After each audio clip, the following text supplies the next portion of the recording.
మన అందరికీ నమస్కారం అండి.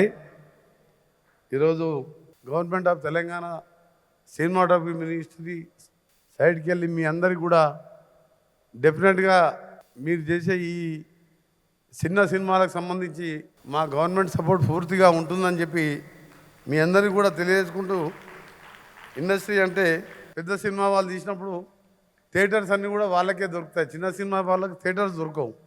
పెద్ద సినిమా వాళ్ళు వచ్చినప్పుడు నేను మినిస్టర్ అయినప్పుడు కూడా 2-3 సినిమా వాళ్ళు వచ్చి పెద్ద బడ్జెట్లో తీసినప్పుడు మాకు టికెట్ ఎక్స్ట్రా రేట్స్ ఇవ్వాలని చెప్పి అడిగినప్పుడు నేను అడిగిన పెద్ద బడ్జెట్తో తీసి మీరు మళ్ళా రేట్లు పెంచమని నా దగ్గరకు వచ్చి, సినిమా అనేది middle class and lower middle class వాళ్ళకు ఒక ఎంటర్టైన్మెంట్, అది వారి మీద బడ్జెట్ పడుతుంది, మీరు చిన్న సినిమాలు ఎందుకు తీయకూడదు, అప్పుడు తీసి దాన్ని ఇట్లా ఆహా లాంటి యాప్లో పెడితే డెఫినెట్గా తక్కువ టైంలోనే అందరికీ రీచ్ అవుతుంది అని చెప్పి వారికి కూడా సజెషన్ ఇవ్వడం జరిగింది.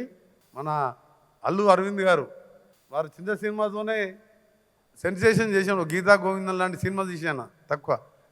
ఆయన ఆలోచన కూడా ఇప్పుడు చెప్పింది నాకు, సౌత్ ఇండియా అన్ని కలిపి అన్ని లాంగ్వేజ్తో కలిపి ఒకటి చేద్దామనుకుంటున్నారని చెప్పి మంచి ఐడియా కూడా చెప్పాను అల్లు అరవింద్ గారికి. అలా మిగిలిన సినిమా ఇండస్ట్రీ వారికి నేను ఒకటే చెప్తున్నాను, గవర్నమెంట్ తరఫుకెళ్ళి మీ ఫుల్ సపోర్ట్ ఉంటుందని. అంటే ఇది కాంగ్రెస్ గవర్నమెంట్ ఎట్లుంటుంది అంటే మినిస్టర్, సీఎం అందరూ కూడా ఒక ఫ్రెండ్లీగా టీం లాగా పనిచేస్తాం. ఆ టీం లాగా పనిచేస్తూ ఒక పెద్ద ప్లాన్లో ఉన్నాం. మీ అందరికీ కూడా అన్ని అవకాశాలలో ఎప్పుడైనా రావచ్చు, ఎనీ టైం వితౌట్ ఇంటర్వ్యూ వాళ్ళు మీరు కూడా రావచ్చు. అరవింద్ గారు మీరు కొంచెం ఇనిషియేటివ్ తీసుకొని సీనియర్ మ్యాన్గా కొత్త డైరెక్టర్ కూడా ఎంకరేజ్ చేయండి, మా సపోర్ట్ కూడా ఉంటుంది. Thank you very much, all the best.